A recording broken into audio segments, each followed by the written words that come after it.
Bonjour à tous et bienvenue sur cette nouvelle vidéo du Padre Blog. Ici l'abbé Louis Tomaso et avec vous je voudrais, au cœur de cet Avant, au cœur de ce temps liturgique qui nous propose comme chemin vers le ciel celui de l'espérance, de l'attente du Sauveur, de la certitude de la confiance que Dieu veut notre bonheur, je voudrais aborder ce qui, en quelque sorte, va contre cette espérance, c'est-à-dire le mal, la question du mal. En effet, ce que nous récitons chaque dimanche, le credo, nous le fait dire « Je crois en Dieu, le Père Tout-Puissant ».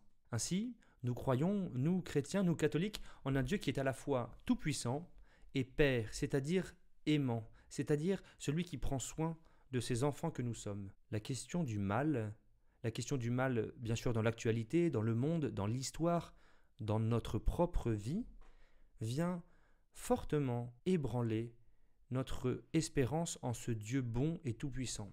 En effet, si le mal existe, comment se fait-il que Dieu ne mette pas sa toute-puissance pour le détruire, ce qui contribuerait de manière certaine à notre bonheur? Ou alors, si Dieu nous aime vraiment, est-on sûr vraiment qu'il soit tout-puissant face à ce mal qui, malgré cet amour de Dieu pour nous, continue de nous persécuter? Je voudrais aborder cette question importante avec vous et nous allons prendre 5 étapes.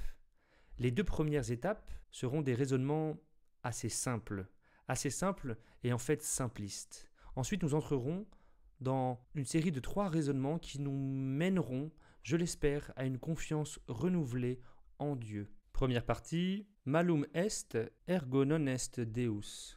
En 1755, un terrible tremblement de terre a frappé la ville de Lisbonne au Portugal. 85% des habitations se sont écroulées et les habitants, pour échapper aux incendies qui s'étaient déclarés suite au tremblement de terre, se sont réfugiés sur la côte.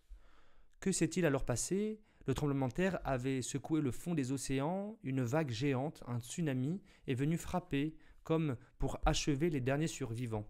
Il y eut des centaines de milliers de morts lors de ce tremblement de terre. Les penseurs et les humanistes de l'époque, ou ceux qui viennent juste après, ont beaucoup réfléchi à cet événement traumatisant.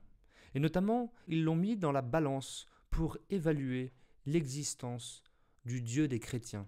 Voltaire dira ainsi fortement son opposition à une croyance en un Dieu personnel qui voudrait le bien de ses créatures.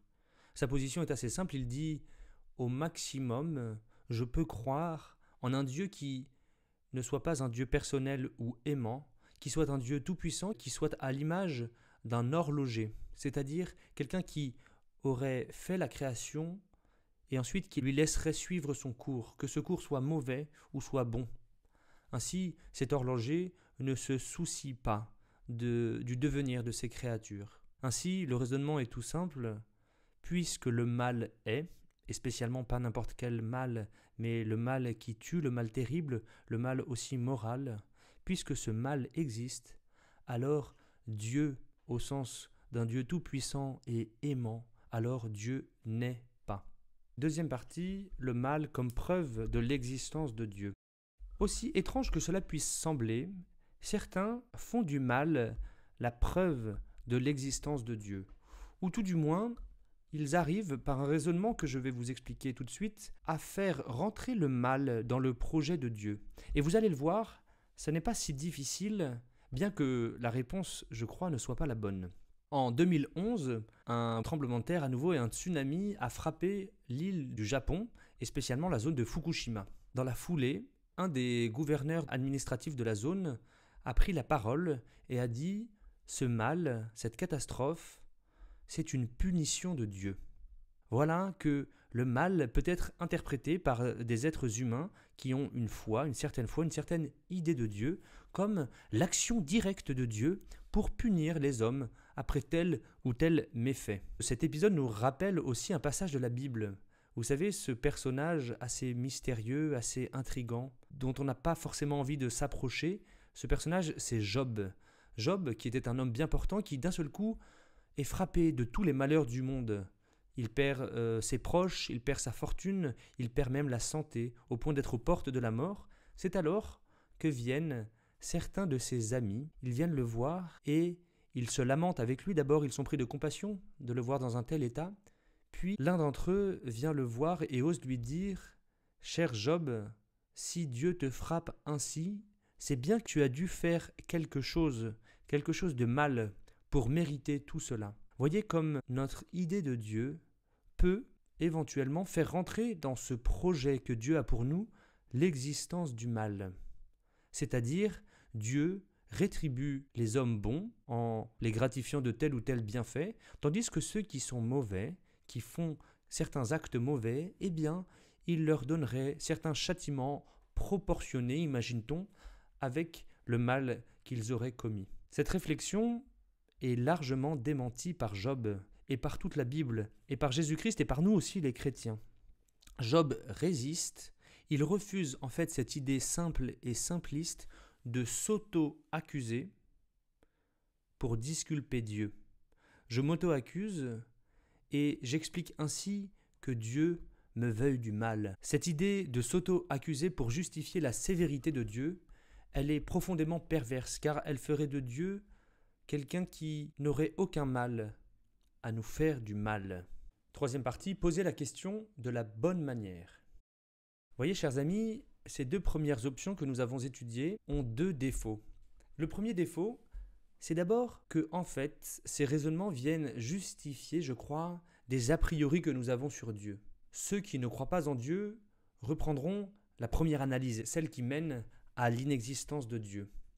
Ceux en revanche qui tiennent fermement à l'existence de Dieu, alors seront prêts à sacrifier, à écorcher l'image de Dieu pour dire que oui, il existe et n'auront aucun problème à tenir cette existence avec l'existence du mal. Dieu et le mal en même temps. Le deuxième défaut de ces deux premières analyses, c'est qu'elles parlent de Dieu mais comme d'un objet extérieur. Elles ne considèrent pas que Dieu puisse agir. Elles ne considèrent pas que Dieu puisse avoir lui-même une action contre le mal. C'est donc ce que nous allons voir dans les analyses suivantes. Quatrième partie, présenter le mal au Père. Les deux premières solutions que nous avons abordées, nous l'avons dit, excluaient d'une certaine manière Dieu ou le plaçaient comme un simple objet de réflexion. Il nous faut comme croyants, je crois, prendre notre courage pour aborder la question de Dieu et de l'existence du mal plus en profondeur. Pour cela, un bon moyen, c'est de lire la Bible, car elle a l'avantage de raconter l'histoire des hommes, mais sous le regard bienveillant de Dieu le Père. Chaque page de la Bible, presque, contient des malheurs qui frappent les hommes, et pourtant nous parle de la bienveillance de Dieu le Père. Un premier moyen de faire rentrer en relation l'existence du mal et Dieu le Père consiste dans tous ces passages où l'homme, sous l'impulsion de l'esprit, se lamente et se plaint de ces maux qui le frappent à Dieu le Père. Il s'agit de refuser, de nier Dieu ou de dénaturer sa bonté en disant qu'il nous frappe avec justice car nous avons nous-mêmes fait le mal. Il s'agit de rentrer dans cette dynamique qui place Dieu où il doit être, c'est-à-dire comme un Père tout-puissant et aimant, et nous à nous placer comme sa créature qui désire le bonheur et qui demande à Dieu non pas des comptes, mais qui présente à Dieu sa situation afin que lui puisse intervenir. Cinquième partie, le combat de Dieu contre le mal. Parmi tous ces justes de la Bible dont je viens de parler, à l'image du psalmiste qui crie vers le Père, se trouve un juste parmi d'autres qui est l'archétype de tous les justes. Évidemment, je parle de Jésus-Christ. Lui, sur la croix, il souffre d'un mal qui, à coup sûr, ne peut pas être une rétribution du Dieu justicier. Cette première explication ne colle pas. La deuxième ne colle pas non plus, celle qui consiste à dire que Dieu n'existe pas, car dans son cœur, Jésus sait que Dieu, son Père, non seulement est tout-puissant, mais est pleinement et infiniment amour, qu'il a un amour infini pour les hommes et pour lui aussi, son Fils bien-aimé. Alors entendre Jésus sur la croix dire « Mon Dieu, pourquoi m'as-tu abandonné ?» Eh bien cela nous encourage tout d'abord à suivre son exemple et à nous confier à Dieu le Père dans tout ce qui peut nous frapper, mais aussi cela vient compléter un petit peu notre réflexion. Oui, cela vient compléter notre réflexion, car voir Dieu qui parle à son Père en lui présentant le mal dont il souffre, c'est comprendre que Dieu est le premier à lutter contre le mal qui nous frappe. En acceptant de descendre sur la terre, Jésus a accepté effectivement de souffrir. Mais en souffrant, il a combattu ce mal. Il a combattu jusqu'à, bien sûr, nous le savons, la résurrection, c'est-à-dire jusqu'à le vaincre totalement. Nous le savons, Dieu est immuable, si bien que voir Jésus mourir il y a 2000 ans sur la croix, et ainsi abattre la mort car lui qui est la vie ne peut pas mourir et être retenu aux enfers, eh bien c'est comprendre que dès l'origine, dès avant même l'existence des hommes, Dieu se battait contre le mal. Dieu nous a précédés dans cette lutte et en revanche, il nous entraîne dans cette lutte. C'est cela qu'il est venu nous prouver sur la croix. Voilà, chers amis, nous arrivons au terme de cette vidéo. Elle est trop brève pour explorer pleinement le mal, mais elle voulait vous donner quelques pistes, quelques éléments pour une réflexion vraiment chrétienne et vraiment profonde sur la question du mal qui vient, je crois, tous nous titiller, pas simplement dans notre intelligence, mais aussi dans notre vie spirituelle. Comment Dieu peut-il nous accompagner à travers les épreuves de ce monde et nous permettre de vaincre avec lui. Avec lui, c'est ça que nous désirons. C'est ça que le Seigneur nous propose comme chemin. Eh bien, je vous souhaite un avant qui soit une vraie préparation à la venue du Christ Sauveur. Et évidemment, je vous invite à vous abonner à notre chaîne et je vous dis à bientôt.